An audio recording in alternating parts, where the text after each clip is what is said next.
Živijo, Nikolina, kako si kaj? A veš, kaj sem prebrala? Menda je 50% mladih osamljenih. To pomeni vsak drugi. Kar bi v bistvu pomenilo, da bi mogla biti ena od naju osamljena. Pa sej mogoče to res niti tako čuden, ker noben noče o tem govoriti, ker pol ga družba čist stigmatizira. Ampak meni se to nikoli ni zdel tako velik pa razširjen problem. Meni noben še ni povedal, da bi se on počutil osamljega. Ja, pa sej meni se tudi ni zdel. Sam, a veš, tako, ko gledam ljudi pa mlade okrog sebe, se mi zdi to vedno bolj realno. Sej vsi sam nase še gledajo. Če že pogledaš na koga drugega, je to zato, ker od njega nekaj želiš. Pa tudi, koliko časa preživimo pred zasloni, sej takole prek zaslona se niti ne moreš dobro pogovarjati. Vsekakor ni isto kot v resnici, da bi govoril svoje izkušnje, neka osebna doživljanja, preizkušnje. Pač to ni isto. Ja, ampak veš kaj, meni se zdi občutek osamljenosti tudi ful subjektiven. Nekdo je lahko velik sam, pa to še ne pomeni, da je osamljen. Jaz imam samo nekaj mehen število prijateljev, pa vsem mislim, da so tisti ta pravi, ko bodo ob meni, ki bom rabila. Ja, po drugi strani si pa lahko med ljudmi pa v družbi pa si še zmeraj osamljen. Osamljenost nekako ni stvar kvantitete odnosov, se pravi števila prijateljev, ampak je bolj odvisna od kvalitete teh odnosov. Ja, točno, se ful strinjam. Lahko pa tudi ne vidiš človeka, ki je poleg tebe, za nekoga, ki je tam zate, a ne?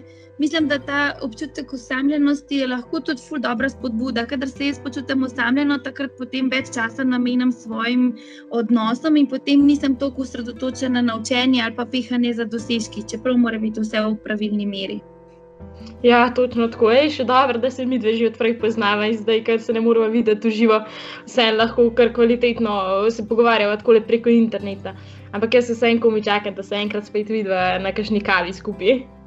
Ja, jaz tudi komaj čakam, da ta kriza mine. Pozdravljeni, nahajam se sredi velikega mladinskega centra, sam sem v igralnici. Zakaj? Dobil sem namreč nalogo, naj nekaj povem o osamljenosti.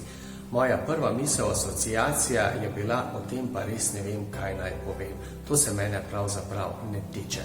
Saj živimo v skupnosti, skupaj z drugimi sobrati, prav tako sem večji del dneva za mladimi na igrišču, v učilnici, v igralnici ali kje drugod. In res ne vem, kdaj bi bil osamljen. Ko pa sem malo bolje pomislil, kaj pravzaprav lahko človeka potisne osamljenost, sem se odločil vseeno, da nekatere stvari naštejem, jih tudi omenim, sleherni izmed nas se lahko v kakšni tudi prepozna. Kot prvo so tukaj naše fizične danosti, omejenosti, ki nastopijo zaradi bolezni, poškodb, zaradi starosti, drugega fizičnega, psihičnega trpljenja, ko nas drugi več ne razumejo. Kot drugo so naši medsebojni odnosi, kjer lahko nastopijo nesoglasja, nesporazumi v družini drugi in smo zaradi tega lahko čutimo osamljenost. Kot tretje so tukaj sodobna komunikacijska sredstva, ki sicer omogočajo komunikacijo, a je ta večkrat premalo pristna, globoka, osebna. In četrto so tukaj naše osebne slabosti, kar zadeva naš individualizem, egoizem, tekmovalnost in še bi lahko naštevali. Mislim, da v vsakem stanu, v vsakem položaju, ko smo, lahko kdo se najde v kakšnih teh stvarih in živi tudi na svoji lastni koži osamljenost. Z vami želim deliti tole osebno izkušnjo osamljenosti in pa nerazumevanja. Ko sem namreč kot mladostnik zaradi obilice, tekem in pa treningov v nogometu staknil poškodbo meniskusa v koleno, sem zaradi tega postal napol invalid. Stanje je bilo dokaj resno, saj na dan nisem smel storiti več kot pol kilometra poti, sicer se mi je v koleno nabrala dodatna voda in so bile bolečine še večje. Cele pol leta sem čakal tako na operacijo in ko me je v tem času kdo vprašal, prosil za kakšno uslugo, pomoč sem moral večkrat odkloniti. In v tem večkrat nisem bil razumljen in pa tudi osamljen.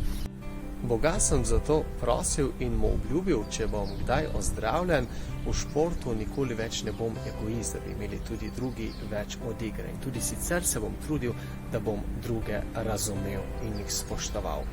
In res sem bil ozdravljen in te obljube se še danes večkrat spominjam. Svetopisemski odlomek učenca na poti v Emaus nam zelo dobro predstavi dramo osamljenosti.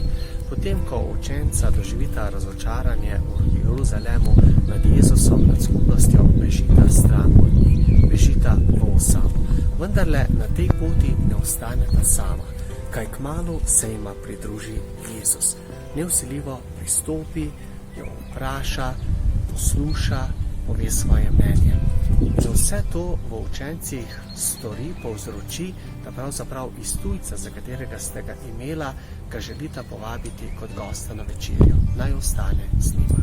Zgodba nemškega pisatelja Goetheja pripoveduje, kako je nekega dne potoval iz Nemčije v Italijo, prečkal je Alpe in na nekem prelazu je pred sabo zagledal prelepo dolino, na dnu doline jezero. Pogled ga je tako prevzel, da je ukazal kočijažu naj ustavi, da se malo razgleda in uživa v panorami. In res, ko je nekaj časa opazoval, je postal žalosten. V dnevnik zapiše, da ni večje žalosti, kakor je ta, da doživiš nekaj lepega, očarljivega in nimaš nikogar, s katerim bi to delil.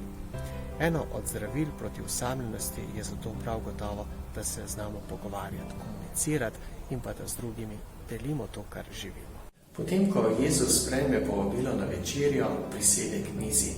Vzame v svoje roke kruh, ga blagoslovi, razlomi in jim ga da. In po tej gesti, ki je gotovo Jezus naredil s pozornostjo, z ljubeznijo, z nežnostjo, prepoznata v tem Jezusa samega in se nemudoma odpravita nazaj v Jeruzalem, nazaj med druge učence. Gesta, ki je Jezus storil z nežnostjo, s pozornostjo, je tista, ki učenca iztrga iz osamljenosti in jo privede nazaj med druge. Nežen ni samo dotik, lahko je nežna tudi beseda, ki je dobro namerna. Nežen je lahko pogled, ki ne obsoja. Nek duhovnik pripoveduje, da je svoje farane želel pri maši nekoliko spodbuditi, naj praznik naredijo tudi za reveža ubogega, ki zunaj prosi za ubogajne. Po koncu maše, ko so se vsi odpravili ven, so res ubogemu napolnili njegov plastičen kozarec z drobižem.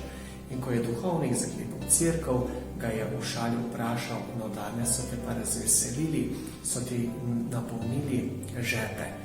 In ta ga je žalostno pogledal in mu priznal, niti eden me ni pogledal.